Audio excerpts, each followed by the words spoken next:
கிறிஸ்து இயேசுவுக்குள் அன்பான உடன் விசுவாச பிள்ளைகளே, மீண்டும் கர்த்தருடைய பரிசுத்த நாமத்திற்கு நன்றிகளை ஏறெடுத்து தேவ சமூகத்தில் வந்திருக்கிற உங்கள் அனைவருக்கும் இந்த வாரத்தின் முதலாவது நாளின் காலையின் வாழ்த்துக்களை தெரிவித்துக் கொள்கிறேன். கர்த்தர் நம்மோடு இருப்பாராக.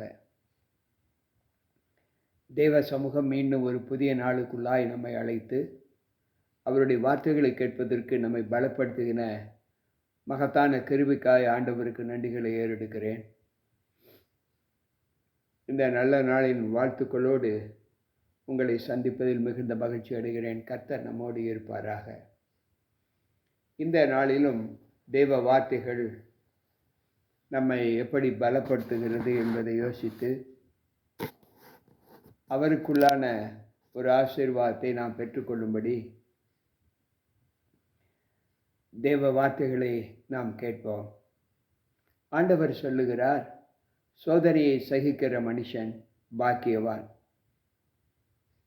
அவன் உத்தமன் என்று விளங்கின பின்பு கர்த்தர் தம்மிடத்தில் அன்பு கூறுகிறவர்களுக்கு வாக்குத்தத்தம் பண்ணின ஜீவ கிரீடத்தை அவர் கொடுப்பார் என்று வேதம் சொல்லுகிறது.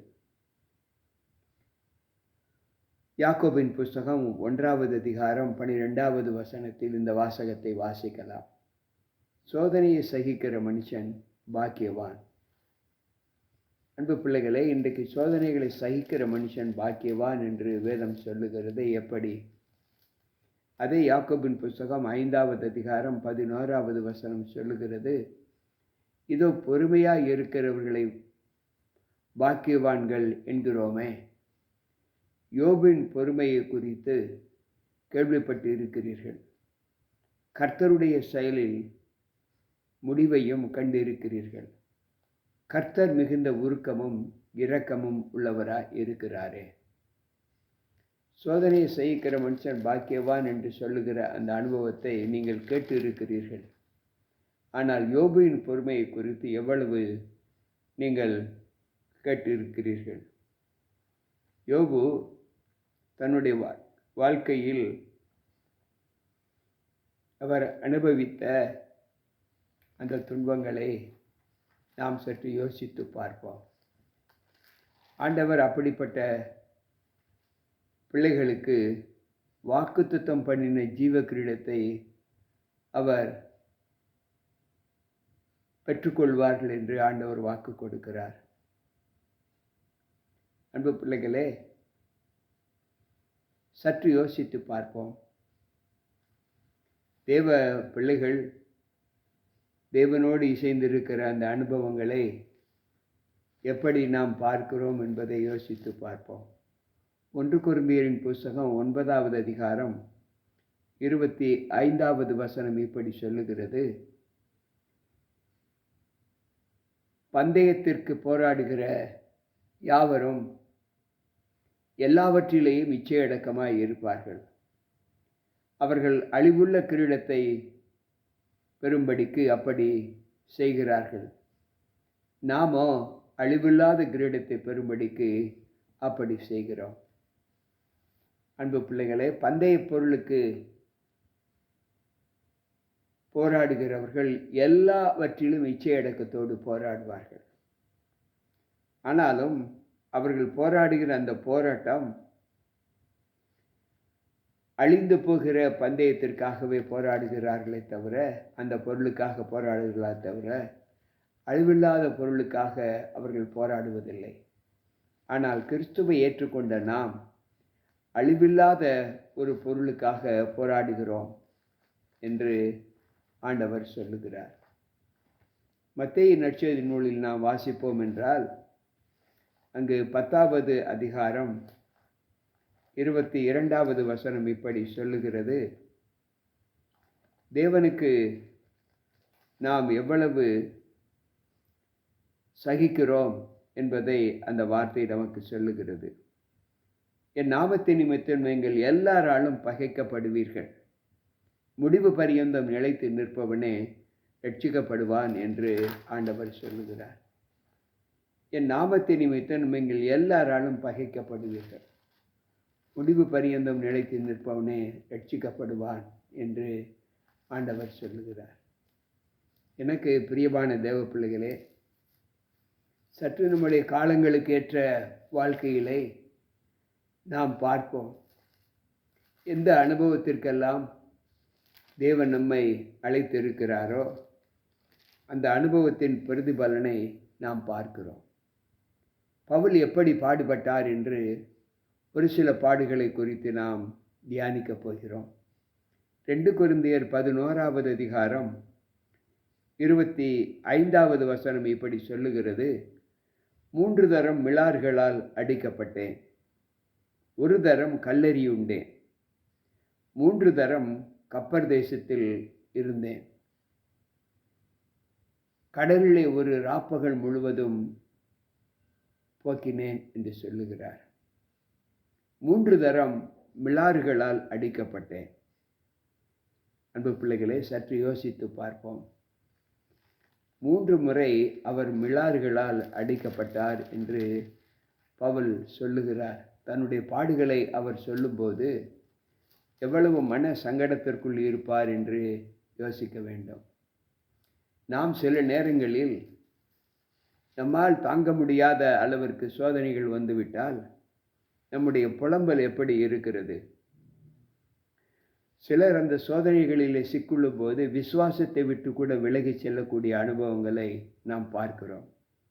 ஆனால் பவுல் சொல்லுகிறார், 3 முறை நான் மிலார்களால் அடிக்கப்பட்டேன். இதை குறித்து அப்போஸ்தலர் 16வது அதிகாரம் 22, 23வது வசனம் சொல்லுகிறது: ஜனங்கள் கூட்டம் கூடி அவர்களுக்கு விரோதமாய் எழும்பினார்கள்.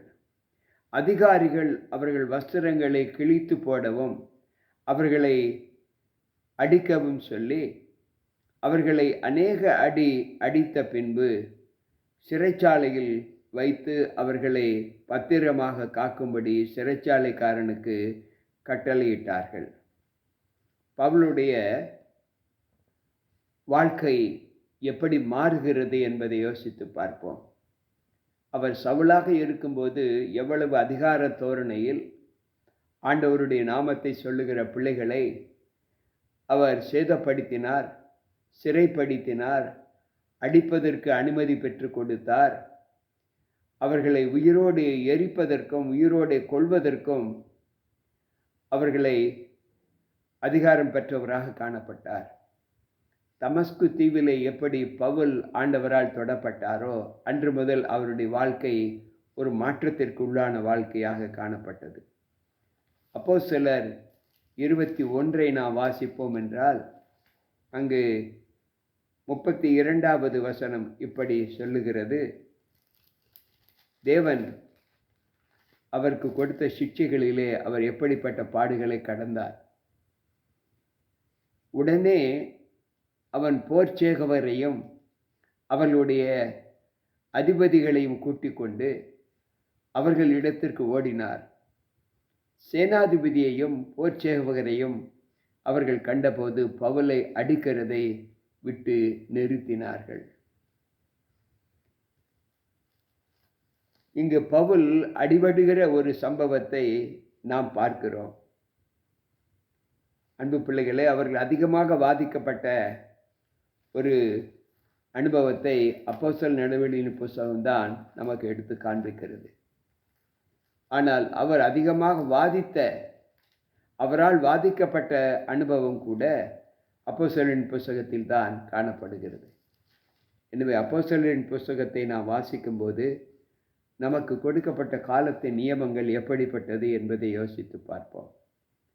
இவர்களை அவமானப்படுத்துவதும் கல்லெறியவும் வேண்டுமென்று புறஜாதியாரும் யூதரும் அவர்கள் அதிகாரிகளும் அமளி பண்ணுகையில் இவர்களை கல்லெறிந்து கொள்ள வேண்டும் என்று மக்கள் ஆரவாரம் பண்ணினார்கள். இங்கு 19வது வசனம் சொல்லுகிறது: பின்பு அந்திரேயாவிலும் அந்தியோகியாவிலும் இக்கோனியாவிலும் இருந்து சில யூதர்கள் வந்து ஜனங்களுக்கு போதனை செய்து பவுலை கல்லெறிந்து அவன் மரித்து போனான் என்று எண்ணி அவனை பட்டணத்திற்கு வெளியே இழுத்து கொண்டு போனார்கள். அன்பு பிள்ளைகளே, பவுல் சொல்லுகிறார், 3 முறை மிலாறுகளால் அடிக்கப்பட்டேன், ஒரு தரம் கல்லெறியுண்டேன், 3 தரம் கப்பர் தேசத்தில் இருந்தேன். சற்று யோசித்து பார்ப்போம். நம்முடைய வாழ்க்கையில் நாம் இந்த அனுபவங்களை எப்படி ஏற்றுக்கொள்ளிருக்கிறோம்?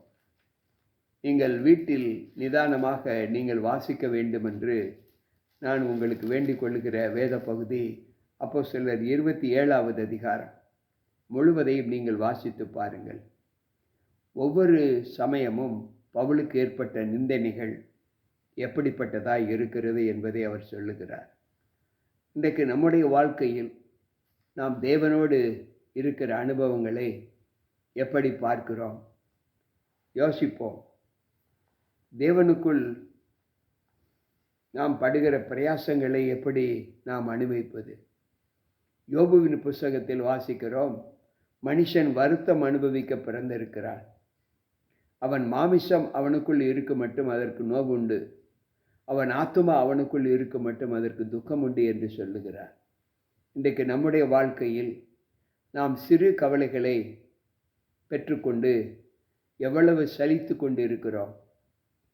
ஆண்டவர் சொல்லுகிறார், மனுஷனுக்கு நேரிடுகிற சோதனையை அல்லாமல் வேறே சோதனை உங்களுக்கு நேரிடவில்லை. அப்படி சோதனை அவர் கொடுத்தாலும் அதை தாங்கிக் கொள்வதற்கான பலத்தையும் நமக்கு கொடுக்கிறேன் என்று 1 கொரிந்தியர் 10:13 அவர் வாசிக்கிறார். அன்பு பிள்ளைகளே, அவர் எவ்வளவாய் நம்மை சோதித்தாலும் அந்த சோதனையிலிருந்து விடுபடக்கூடிய வழியையும் அவர் நமக்கு வல்லமையும் கொடுப்பேன் என்று அவர் வாக்கு கொடுக்கிறார். இன்றைக்கு நம்முடைய வாழ்க்கையில் நாம் சோதனையை சகிக்கிற மனுஷர்கள் பாக்கியவான்களாக இருக்கிற பட்டியலில் நம்மை ஒப்புக் கொடுப்போம் என்றால், கர்த்தருக்குள் எப்பொழுதும் சந்தோஷமாய் இருங்கள் என்று மறுபடியும் உங்களுக்கு சொல்லுகிறேன் என்ற வார்த்தையை நாம் நினைவில் கொண்டு துக்கமுகம் காண்பிக்காமல் கர்த்தருக்குள் எப்பொழுதும் நிறைவுபெற்ற அனுபவத்தோடு நாம் வாழ இந்த வார்த்தைகள் நமக்கு பலத்தை கொடுக்கும் என்று நான் கர்த்தருக்குள் நம்புகிறேன். மீண்டும் பவுலினுடைய அடுத்த பாடுகளை குறித்து நாளை தினத்தில் சந்திப்போம். கர்த்தர் நம்மோடு இருப்பாராக. ஜெபிப்போம். அன்பு ஆண்டவரே, உம்முடைய வார்த்தைகளை கேட்ட எங்கள் ஒவ்வொருவருக்குள்ளும் உம்முடைய கிருபை இருந்து பாதுகாத்து, பவுலை போல நாங்களும் பாடுகளை சகிக்கிற மனுஷர்களாக காணப்பட எங்களை பலப்படுத்தும். உம்மை போல் ஆண்டவரே, இந்த லோகத்தில் பாடுகளை சகித்த மனிதர்கள் யாரும் இல்லை. நீர் தெய்வீக ஆண்டவரே தன்மையை ஏற்றுக்கொண்டவராக இருந்தாலும் மனுஷீகத்தில் நீர் எங்களுக்காகப்பட்ட பாடுகளை நாங்கள் நினைவு கூர்ந்து அந்த பாடுகளின் நிமித்தம் உம்முடைய சகிப்பை நாங்கள் பெற்று அதை அனுபவத்திற்கு வாழ்ந்து காண்பிக்க எங்களுக்கு பலத்தை தாரும். கேட்டுக்கொண்டிருக்கிற ஒவ்வொரு பிள்ளைகளோடு உம்முடைய கிருபை இருந்து பாதுகாத்து கொள்ளும். மீட்பர் இயேசு கிறிஸ்துவின் நாமத்தில் ஜெபிக்கிறேன் நல்ல பிதாவே, ஆமென். அன்பு பிள்ளைகளே, கேட்ட சத்திய வார்த்தைகள் நம்முடைய விசுவாசத்திற்கு ஊன்றுகோலாக இருக்கும் என்று நான் கர்த்தருக்குள் நம்புகிறேன். மீண்டும் நாளை சந்திப்போம். உங்கள் போதகர் ஜி.கே. ராபர்ட். கர்த்தர் நம்மோடு இருப்பாராக. ஆமென்.